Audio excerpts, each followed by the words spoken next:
Video பார்க்குற எல்லாருக்குமே வணக்கம்.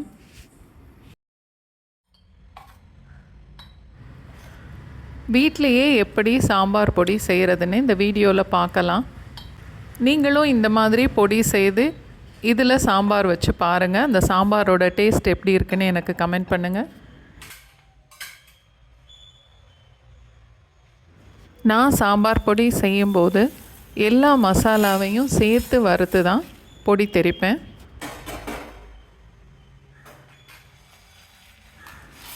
எண்ணெயே இல்லாமல் மசாலாலாம் நல்லா செவந்து வர்ற வரைக்கும் இது மாதிரி வறுத்து எடுத்துட்டு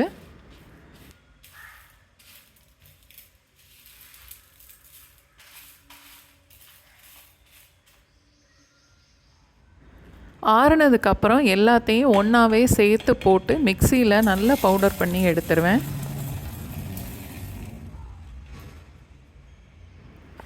இந்த அளவுக்கு நைஸாக திரிச்சா போதும். மசாலாவோட அளவுகள்லாம் இப்போ பார்க்கலாம். மிளகா வத்தல் 30லேருந்து 35 வரைக்கும் எடுத்துக்கலாம். 4 டேபிள் ஸ்பூன் அளவுக்கு மல்லி.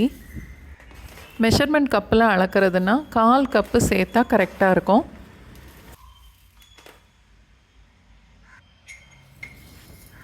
1 டேபிள் ஸ்பூன் துவரம்பருப்பு,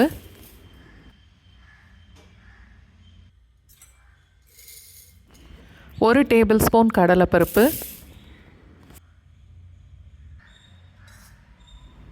3/4 டீஸ்பூன் அளவுக்கு மிளகு,